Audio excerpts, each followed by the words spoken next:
StreamYard is an awesome live streaming solution for YouTube Live, Facebook Live, LinkedIn, and all the other major platforms too. But how does it stack up against the competition? Things like Ecamm Live, OBS, BeLive, and all the other awesome options available as well. So in this video, we're gonna do a complete StreamYard review to help you decide if it's the best live streaming software for you right now. Hey, it's Justin Brown here from Primal Video, where we help you grow an audience and scale your revenue with online video. If you're new here, make sure you click that subscribe button, and all the links to everything we mentioned in this video, you can find linked in the description box below. So let's jump into it. So the landscape of live streaming software is super competitive right now, with so many cool features becoming available in even the free entry-level options. So in this video, we're gonna dive into the details with StreamYard, and we're gonna look at what it does well and what it doesn't do so great relative to the competition. And whether you decide StreamYard is for you or not, I'll be including a ton of tips to help you take your live streams to the next level, including how you can easily get cool stuff like animated titles and templates for your streams that you can set up once and then use across all of your streams from here on in.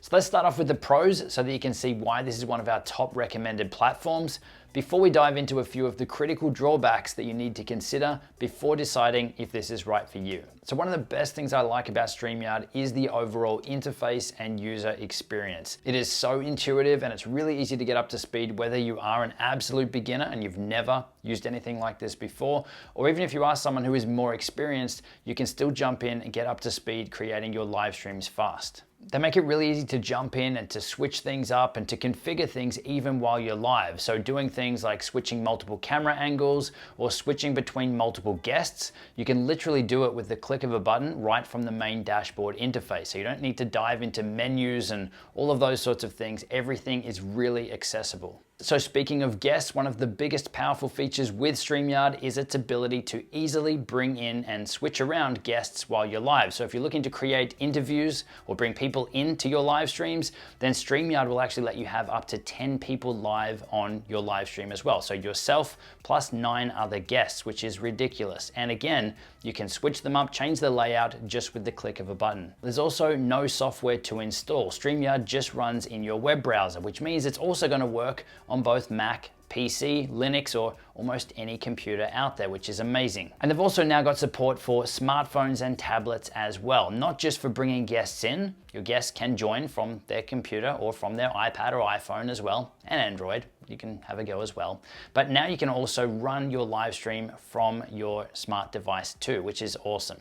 And that's actually a really big selling point when you're considering this against some of the other options out there where you will need to have either a Mac or a PC, or you need to download and install an application onto your computer. So I do like that it is easy for anyone, no matter what device they've got, to get up and running. Another cool feature with StreamYard is that you can actually use it just to record videos as well without the need to go live. So if you do want to run an interview and you want to record it and bring in guests and maybe publish it as a YouTube video later, then StreamYard will let you create a recording as if you were live with all the same tools and features and everything. You also have the ability to easily share your computer screen, whether it's the entire screen, whether it's a specific Chrome or browser tab. You can easily do that in StreamYard as well. And you can also add in video overlays. So if you want to have any text or titles on screen, or you want to bring in your own branding, then you can do this in here as well. Now, adding things like these overlays to your live streams, you can quickly and easily boost the professionalism of your live stream, especially if you create a logo animation or an intro that you could use on your live streams, or even different animated title scenes that you could use for different sections within maybe a live show that you're creating. So if you want to learn how to easily make these graphics or these animations to use in your live streams, then Placeit is an amazing service that makes it so simple without needing to go off and have to learn advanced software like Adobe After Effects. Now, if you want to find out more about creating animations or video intros to use in your live streams with Placeit, then check out the video linked in the description below. And one of the other standout features of StreamYard is how easy they make multi-streaming or broadcasting your live stream to multiple platforms, multiple providers. So you could go live on YouTube and Facebook at the same time, all from within StreamYard without the need to have another service like Restream to handle that part of it for you. So they make the process here so easy. It's literally click of a button where you just choose where you'd like to broadcast out to. And it also means that you're only broadcasting once from your end. meaning that your internet speed really isn't going to be put under the pump by pushing out multiple streams to the different providers. You just need to be able to push one stream consistently to StreamYard and they handle the rest. So that's it for the pros. Let's jump in and have a look at some of the cons. Now, I'd say a lot of these aren't necessarily deal breakers, but they are things that you want to be aware of.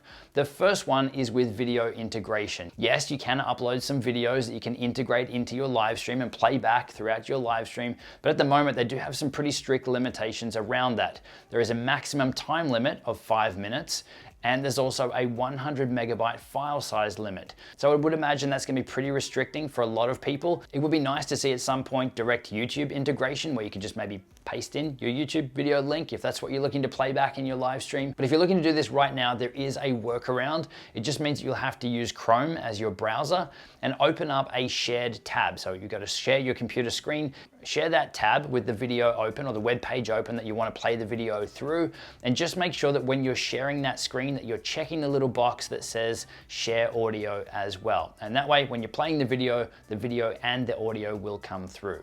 So it still works, but it's not as clean as it probably could be. And the only other thing that does annoy me a little bit with StreamYard is the login process. And I get it, it's totally secure, but you can't just use a username and password. You have to enter your email address. They then send a verification number off to your email to come back in and enter that into the browser just to log in. So I get it, it's probably more secure than just having a password, but it is a little frustrating and a little annoying that you can't just choose yourself as to which method you'd like to be able to log in with. Now, in regards to pricing, you've really got 3 options. There is a free plan, which does give you access to most of the features, but you are limited to have 6 participants or 6 people on screen in your live stream instead of 10. You are restricted to streaming up to 20 hours per month on that free plan, and there's also StreamYard branding in your live stream. So there is a little StreamYard logo that shows up in the top right-hand corner of your live stream while you're on that free plan.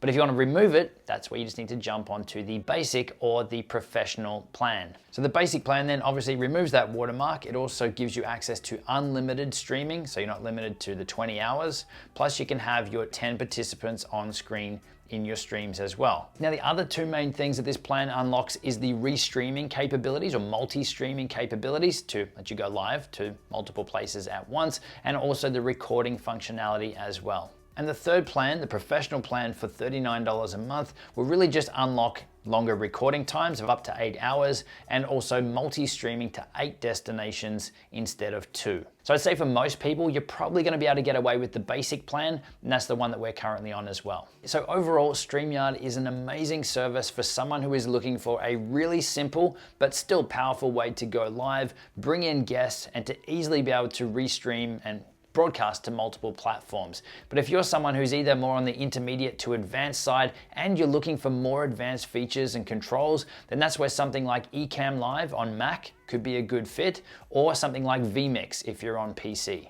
So for me, as someone who does fit into that more advanced category, and I'm someone who likes to have access to all those extra bells and whistles and features and things, we do use Ecamm Live primarily for our live streams, unless I want to bring in multiple guests. If anything more than 2 people on a stream, or I want to do any restreaming, then that's where StreamYard becomes an absolute no-brainer. But I would say for most people that StreamYard is going to be the complete package for you, unless you need those extra things. So now that you've got your live streaming software sorted, if you are wanting to find out more about those animated intros and video animations to use in your live streams, then check out the video linked on screen now with a complete tutorial of Place It, which is an amazing service. And I will see you in the next one.